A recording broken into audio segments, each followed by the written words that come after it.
My brother sold my house while I was visiting a friend. He didn't know the FBI was bugging my living room. By the time the buyers arrived, microphones were already tapping it. I was drinking tea on Marion's porch when my phone vibrated, a photo of my house with a "sold" sign out front. "Surprise," my brother wrote. "I took care of the house while you were gone. You'll thank me later." By the time I reached my street, strangers were walking through my yard, peering into the windows I'd washed before leaving. My niece was clapping her hands like she was at a graduation. "Aunt June, Uncle Ray says you're moving to a better place." Ray stood there smiling. He kissed my cheek. "You hesitated, you thought long and hard," he murmured. "The market was in full swing. We had to hurry." He didn't know the living room was bugged. 2 weeks earlier, an agent named Cole had sat at my dining room table and asked me for help. There was a scammer who was funneling money through shell accounts opened under pensioners' IDs. Some of the letters were addressed to me. I'd noticed these envelopes months ago, official ones addressed to strangers. I took one to the police. I waited on the landing until the bureau approached. "You'll be safe," Agent Cole promised. "We just need a place to listen." I gave them my living room. Ray's grin faltered as two men in sensible jackets paused on the sidewalk, examining the house with a level of attention buyers never managed. The family showered me with a chorus of good intentions. "Think about rest," my sister-in-law said. "Enough gardening? You're overworked?" Someone laughed at my seed catalogs. Ray pressed a pen into my hand. "Sign this last form, and it's done." How could my own brother hand me an eviction notice like it was normal? The question stuck in my throat. I capped my pen. "I'll review the paperwork more carefully," I said, because the microphones were already listening. He hesitated, the first flicker of fear. Inside, the living room looked unchanged. A crocheted blanket, a photograph of our parents, a ticking mantel clock. But I felt the buzz of an invisible network. He placed the folder on my coffee table and began his speech about simplification, consolidation, protecting the family.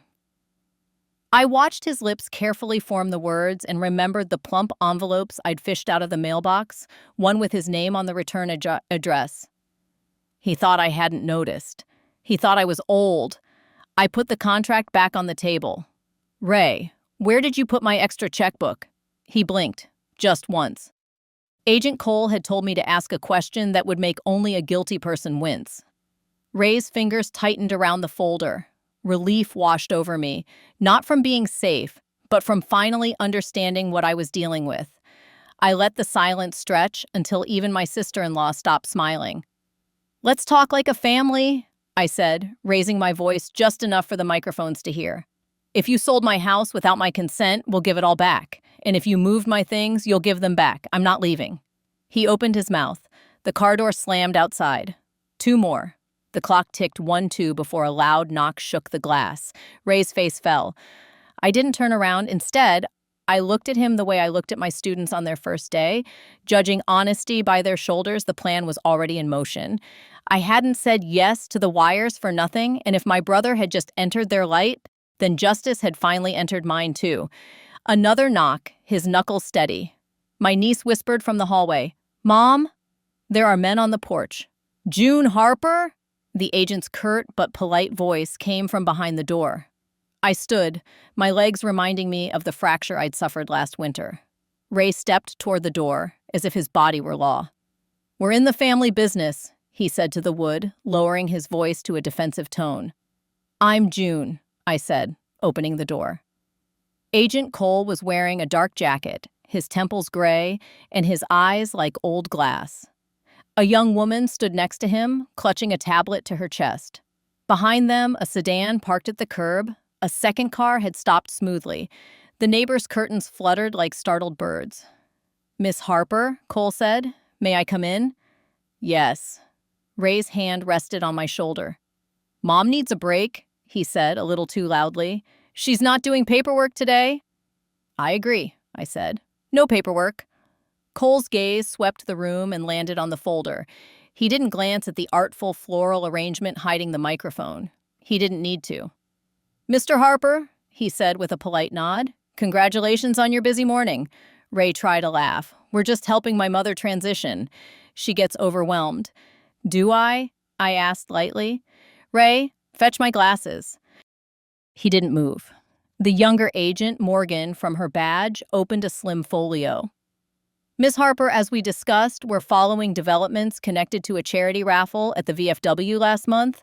I remembered tables piled with donated quilts and gift baskets, a man with a too-white smile passing a square reader from hand to hand. I'd bought 3 tickets, Marion bought 5 and won a gardening tote. The same week, envelopes began arriving, addressed to names that sounded like the phone book fell and shook itself into my mailbox. Cole set a small recorder on the coffee table. He didn't press anything. We're here today because property transfers triggered linked activity. Funds moved, accounts we monitor flickered. Morgan's eyes flicked to Ray. We understand there's been a sale. Ray's smile reset. It's pending. And it's private. Private, I echoed. Like my checkbook. He finally looked at me. What checkbook? We watched each other in the old mirror that hung by the entryway, his face behind mine, the two of us stacked like a before and after. Childhood memories flashed, him scowling at the kitchen table over long division, me, 13 and bossy, sliding the pencil back into his fingers, our mother tapping flour from her ring. Love is a stubborn thing. It can't excuse theft. It can't swallow fear forever. I turned to the agents. My brother didn't have my consent, I said. He brought papers. He won't show me the buyers' names. Morgan set the tablet down so the screen faced me. You have a right to see. With your permission, Ms. Harper, we'd like to verify documents you were asked to sign.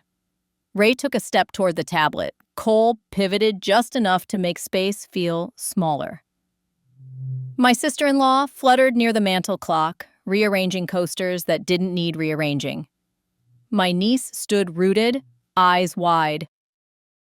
Permission granted, I said. All of it. Ray's jaw bunched. June, they don't need... Sit, I said. My voice surprised even me, clear as the chime on the hour. He sat. Morgan scrolled, the tablet washing the room with brushstrokes of cold light. There's a purchase agreement, she said, a limited power of attorney, a seller's disclosure, and an electronic notice of wiring instructions. She looked up. Ms. Harper, did you authorize a power of attorney for your brother 2 weeks ago? No. I looked at Ray. Bring me the form you had me sign when my pupils were still dilated from eye drops. His mouth opened, closed. It was just to simplify. Bring it. He didn't move. Cole did. He reached to the folder, shook the pages into his hand like a dealer. The signature on the top document looked like mine if my name had been run through a storm. You know, I said soft, I was a librarian for 30 years. I watched 1,000 hands sign 1,000 cards. People sign their names the way they walk. My M hooks. This M crawls. The room was so quiet, I could hear the microphone hum through the hydrangeas. Morgan tapped her tablet again. Ms. Harper, we have surveillance orders related to this address. Yes. We also have reason to believe the purchase funds were directed to an account flagged in another investigation. She turned the screen toward Ray, whose tan drained to paper. Would you like to tell us who suggested the attorney? Ray's tongue touched his lip. He looked at my sister-in-law. She stared at the mantel clock like time might open a trap door. My niece's voice came across small and fierce. Uncle Ray, tell the truth. He laughed, brittle. Truth? The truth is, Mom can't handle this house. The truth is, I've been keeping her bills in order for months. I reached into my robe pocket and set my small voice recorder beside theirs. The light winked. For the record, I said, this morning in my driveway, my brother said, you'll thank me, papers are in the car. I didn't consent. He told the family I was moving. He did not ask. Cole nodded once. Mr. Harper, who's your buyer? Ray swallowed. A cash investment group. They flip properties. It's common. What's their name? Pinebridge Holdings. Morgan typed, her hands precise. She looked up. And the attorney who prepared these documents? Ray exhaled. It was a friend of a friend. The friend's name. He stared at the carpet.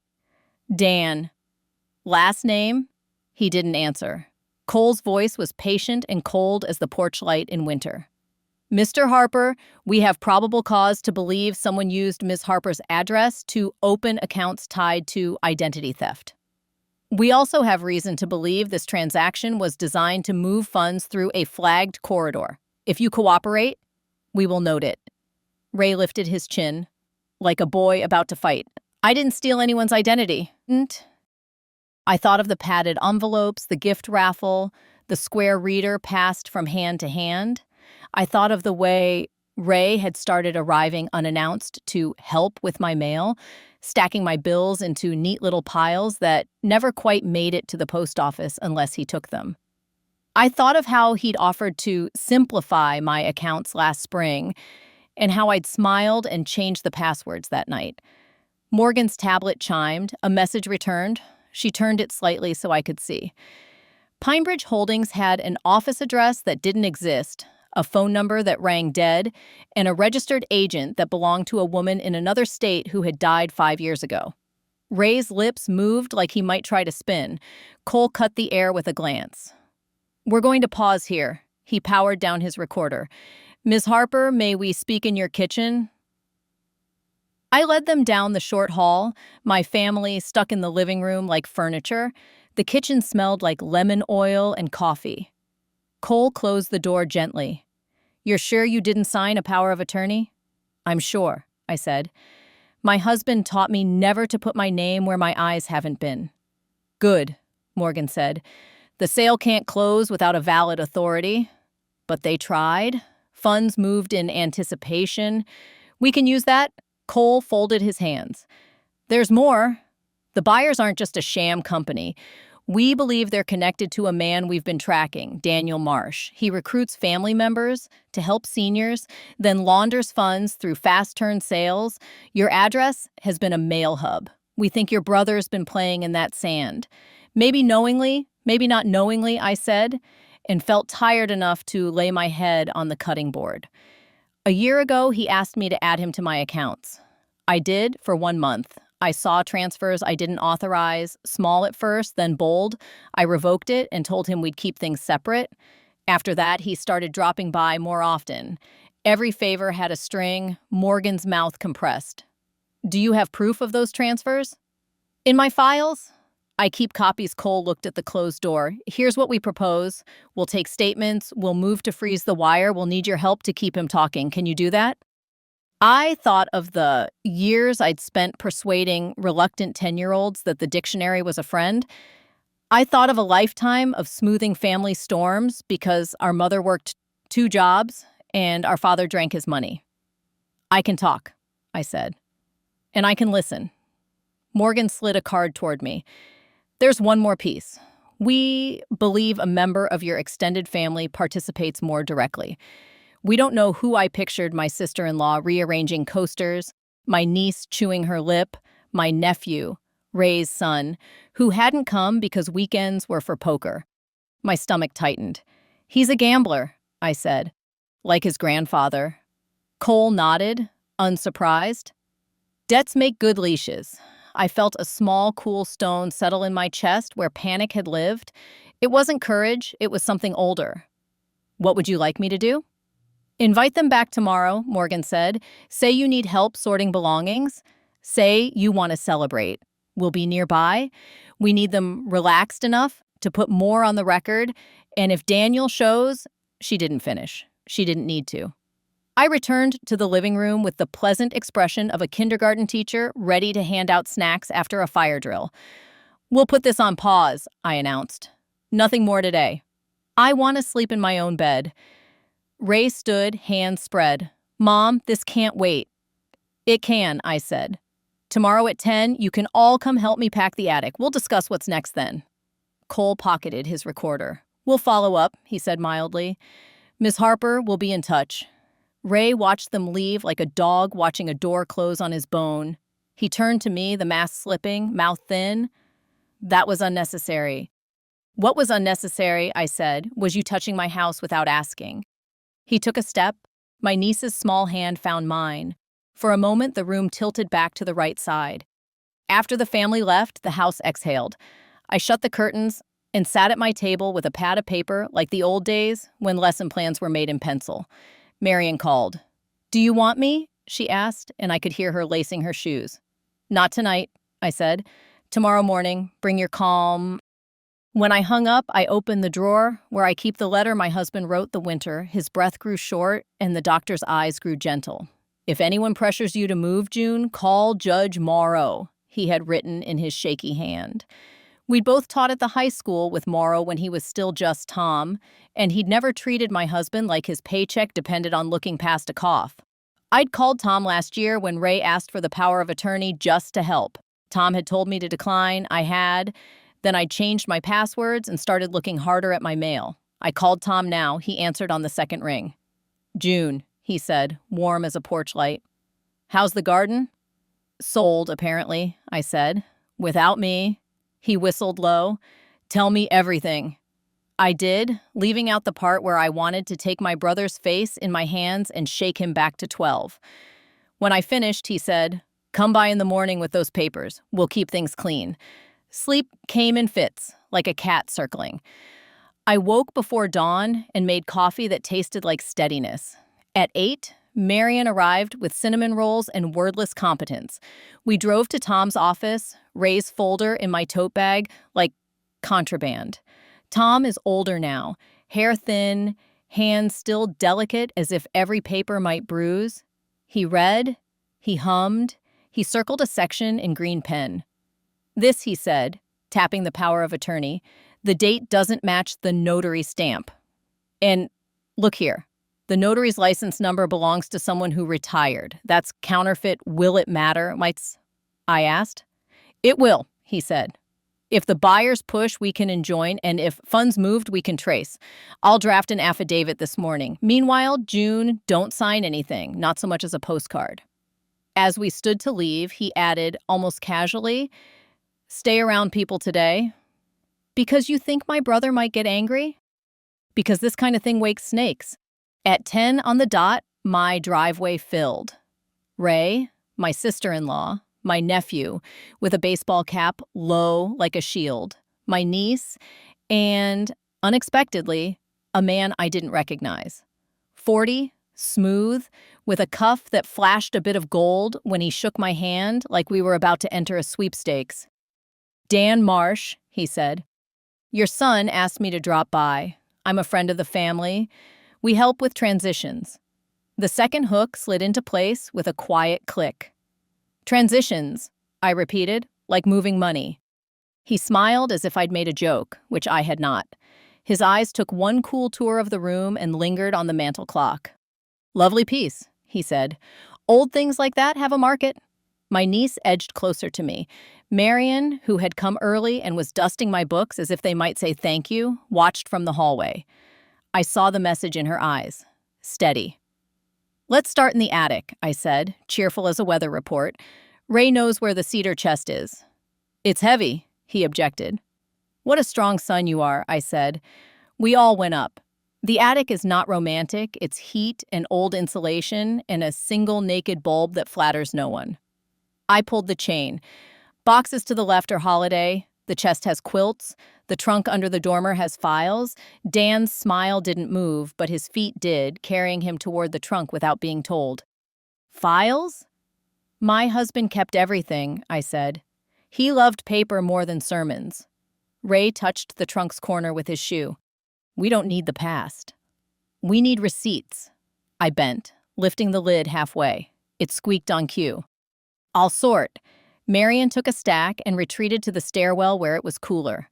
My niece sat cross-legged and opened the cedar chest, lifting the quilts the way she'd always done, reverently.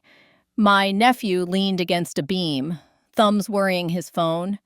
The attic had the feeling of a stage right before the curtain rises. Dan crouched beside me, too close. "If you're moving, Mrs. Harper, I can recommend a service that buys entire houses of contents, saves time." "I'm not moving," I said. "Your son said—" "My son says many things." The bulb hummed.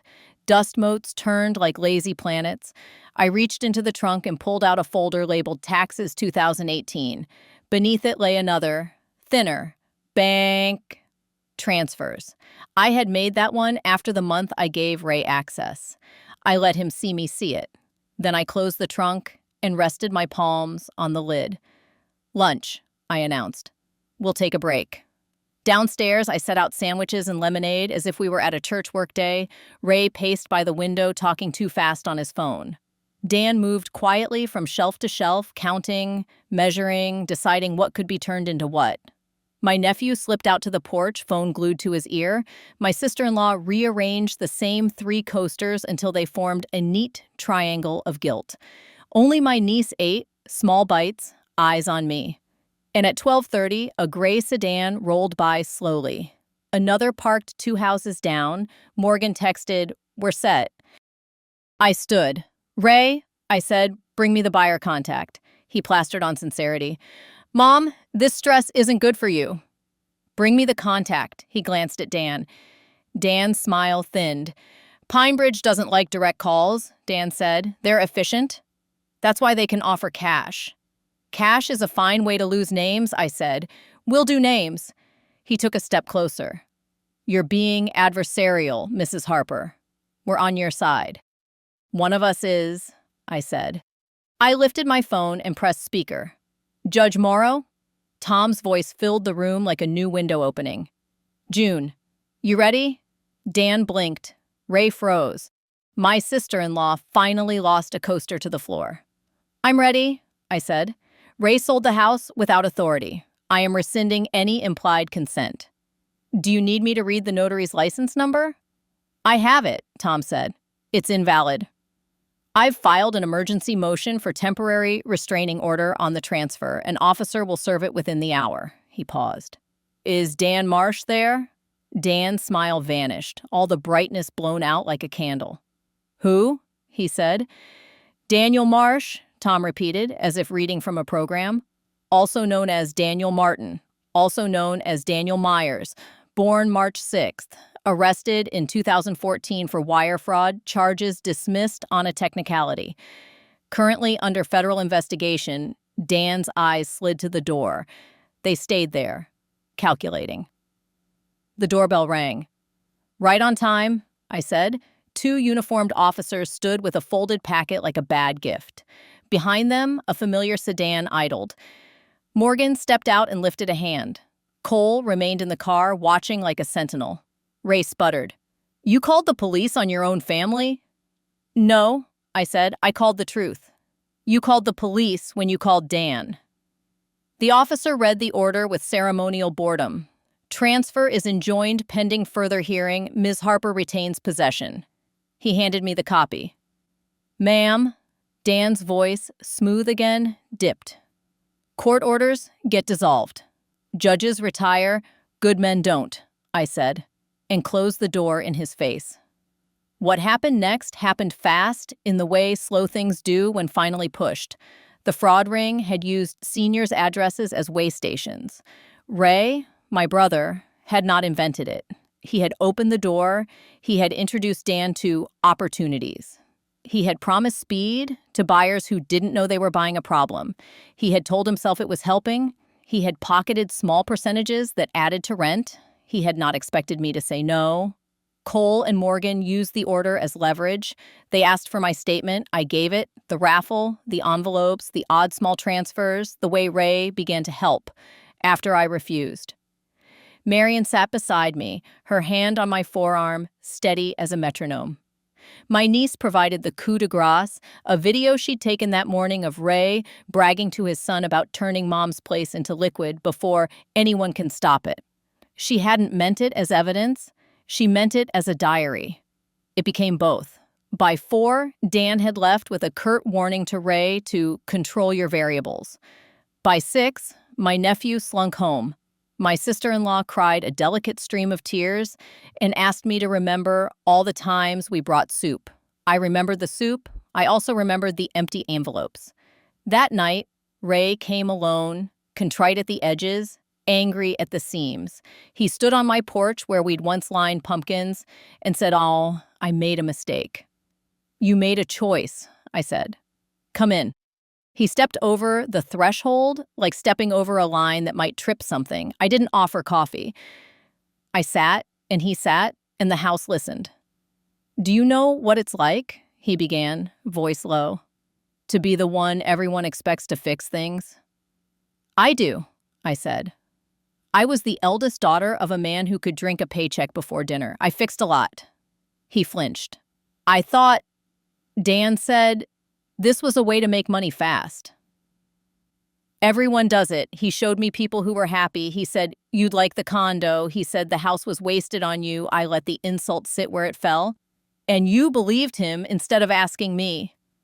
I didn't want another fight, he said, and suddenly he was Ray from the kitchen table, chin propped, math sullen, the world too hard and me always pushing. You always make me feel like a child. Only when you act like one, I said, and regretted the sharpness, but not the truth. He rubbed his face. They're going to come after me. They already are, I said. Cooperate. He stared at his hands, at the fingers that have my father's bones. Will you help me? I will tell the truth, I said, if you tell it first. He nodded once. What do I do? Call Agent Cole, I said, tonight. He did. He spoke in stopped-up sentences about Dan and names and cash and the way regret feels when you wake up and the thing you did at noon has turned into a shadow at 6. I watched the man I grew up with inch toward responsibility 1 inch at a time, like a child toward deep water. When he hung up, he looked smaller, which is not always a bad thing. I'm sorry, he said. Me too, I said, because 2 things can be true. He betrayed me, and he is my brother. The next days unfolded like well-laid track. Tom filed more papers. The court granted the injunction pending a hearing. The Bureau brought in a forensic accountant who found Pinebridge was a daisy chain of shells. Someone's hand shook at the wrong moment and the chain rattled where Cole could hear it. Dan disappeared for exactly 48 hours and then reappeared at a storage unit he thought no one knew about. Someone did. My part was smaller but precise. I kept the house open to air and life. I invited neighbors for coffee. I weeded the front bed, even though my hip ached by evening. I showed up in my own yard so no one could argue later that I'd abandoned the place. I made lists of things I loved about the house and things I could let go. It matters when people try to pry something away from you to have already decided what you would give voluntarily. On the 4th day, I got a call from an unknown number. I almost didn't answer. The voice purred like varnish. Mrs. Harper, this is Jenny from Pinebridge Client Services. We wanted to offer a goodwill stipend for the inconvenience. $10,000 wired today. You just need to sign a revised consent so we can finalize mail it, I said, and forwarded the number to Morgan. 10 minutes later, the phone rang again, different number, same varnish, this time mail. Mrs. Harper, a misunderstanding has occurred. We can avoid public unpleasantness if you cooperate. I was a public employee 30 years, I said. I like public. That night, I wrote a letter to our mother. She's been gone 10 years, but letters have a way of finding their mark. I told her about the attic dust and the way Ray's hair has gone grayer than mine. I told her about Marion's cinnamon rolls and Tom's green pen and the steady hum in my living room that isn't fear anymore. I told her I was tired. Then I put the letter in the cedar chest because sometimes the person who needs to read it most is the one who wrote it. The hearing came fast, quick as court ever moves when a judge thinks a wrong ripples beyond one address.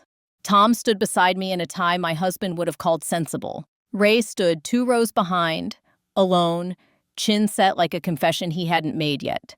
Dan did not appear, his attorney did, looking like a handsome apology. He apologized to the judge by calling the problems clerical. The judge, who had daughters and a mother and sense, called it fraud adjacent and kept the order in place. He ordered discovery. He asked where the notary was. No one knew. He asked whether Pinebridge preferred to answer questions now or later under oath. They preferred later. After the hearing, in the corridor, where every footstep sounds like a decision, Ray touched my sleeve. I told them what I knew, he said, voice low. All of it. Good, I said. Tell more. He hesitated. There's something else. He glanced down the hall to where his son leaned against a vending machine pretending not to watch. I think Kyle helped them with addresses for cash. The floor shifted under me, not because I hadn't suspected, but because hearing it from his father felt like reliving an old storm with new thunder.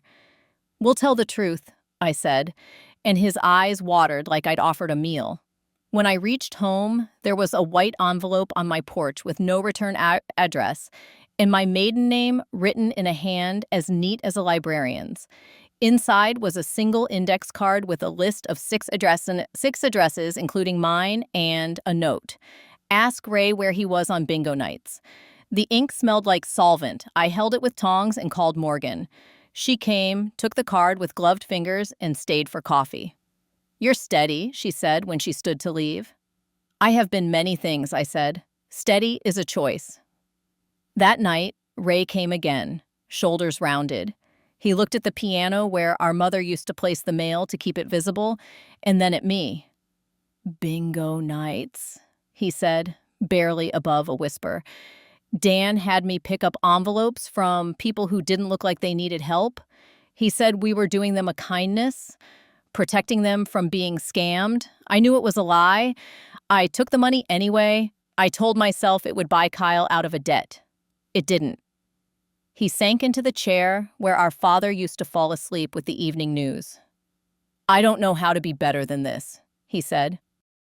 "You start small and keep going," I said. "You pay back what you can. You say sorry. You mean it. You keep meaning it on boring days. And you stop asking me to save you from consequences." He nodded, eyes on a spot on the rug, like it might teach him something. When this is over, will you still want me here?" "Not today," I said. "Maybe one day." The day of the arrests looked ordinary until it didn't.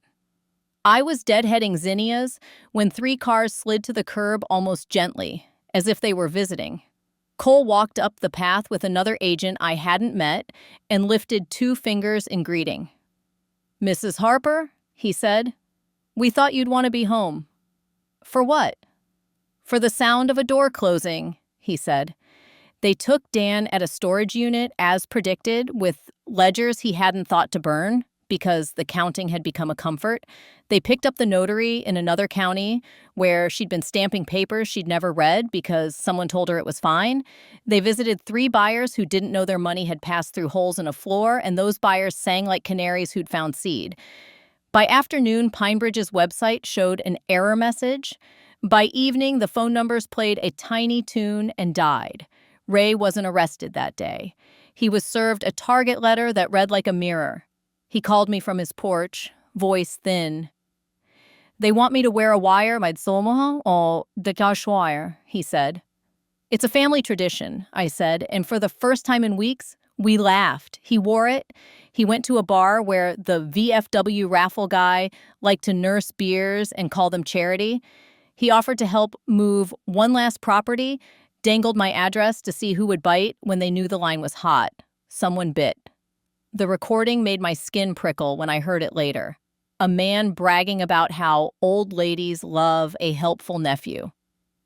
I am not anyone's old lady. I'm a person with a name and a house and a ledger of my own. The indictment landed with the thud of a dictionary on a desk. It had weight. It had names. It had Ray's too as a cooperating co-conspirator. Tom explained the difference in his office with the door closed and the blinds open. "He'll plead," he said. "He'll pay. He may see the inside of a cell, he may not, but he'll be on a leash he can't chew through for a while." Justice doesn't look like television. It looks like mornings at a courthouse and afternoons filling out forms that ask you to write the same name in 3 places. It looks like neighbors leaving casseroles and notes that say things like, "We thought you might be tired of cooking." It looks like a girl, my niece, sitting at my kitchen table doing homework because her mother is busy and her father is helping the government. It looks like Marion teaching her to make pie crust while I sit and pretend not to hover. On a Tuesday, 6 months later, the house smelled like lemon and fresh paint because I'd finally fixed the trim I'd been ignoring since winter. Cole came by in a sport coat that made him look almost neighborly. He sat, took a cookie, and said, "It's done." "Done?" I echoed, as if the word might change if I tasted it twice. Dan pled to wire fraud and conspiracy. The notary pled to forgery. Restitution ordered, assets seized. Your house is yours, with a nice court order wrapped around it like a fence. Your brother pled to a lesser count as a cooperator. He'll be on probation, strict. He has to attend restitution hearings. He has to work. He paused. He has to stay away unless invited. I had not expected the prick of tears. Good, I said. That's good. Cole stood. You help more people than you can see. Do they know? I asked, thinking of strangers whose mail had fallen into my box like coins into a well. Some do, Mama, he said. Some don't. Some will never know they were almost hurt. That's a kind of mercy. After he left, I walked through the rooms the way you walk through a museum after closing, letting light touch old things. I stopped at the mantle clock. It ticked. It would keep ticking whether I stayed or sold it to a collector who would call it vintage. The house was a house, and I was more than its walls. But I love these walls for the way they held me when other things shifted. Ray wrote me a letter from a rehab program he entered as part of his probation. It was careful, like walking on new ice. He thanked me for not letting him bulldoze me. He said he'd get small before he got better. He said he'd pay back what he could, first to me, then to others. He said, I don't know if I deserve your porch. I wrote back that the porch would be here. Whether he was allowed to stand on it would depend on who he was when he arrived. The last piece of this story belongs to my niece. She came by one golden afternoon with a binder she'd made, tabbed, color-coded, an homage to the aunt who taught her that order is a form of love. Inside were copies of forms we now keep ready. Revocation of power of attorney, change of address alert, a page of phone numbers for banks and credit agencies, a sample letter to send when envelopes arrive that aren't yours. She had titled it, in neat black letters, If Anyone Tries to Handle You. We sat at the kitchen table where I've sat with so many children and so many papers. She asked if she could keep a copy at her mother's house. I said yes. I told her where the safe deposit key is. I told her how to call Tom if numbers start to look wrong. I told her how to tell the difference between a helpful nephew and a man with a clipboard. She listened like I listened to my mother when she taught me how to make soup out of what we had. Later, when the house was quiet and the microphones had long been gone, I took out my husband's letter again. If anyone pressures you to move, call Tom, he had written. I called, I moved, but only the parts of my life that needed moving, the passwords, the habits, the belief that family is safety, even when it acts like a storm. I kept the rest, my porch, my clock, my steady heart, and when I walk past the hydrangeas that hid everything that mattered for a while, I smile because the walls aren't listening anymore. I am. I'm listening for the next neighbor who needs a steady hand and a good pen. I'm listening for my brother's knock when he's ready to earn the right to step back over the threshold. I'm listening to my own voice, clear as the chime on the hour, saying what should be said when someone calls a theft a favor. Handled, he called it. Number, heard, understood, answered, and undone. My grandma told me this story. I have many more stories. Subscribe so you don't miss the most interesting things.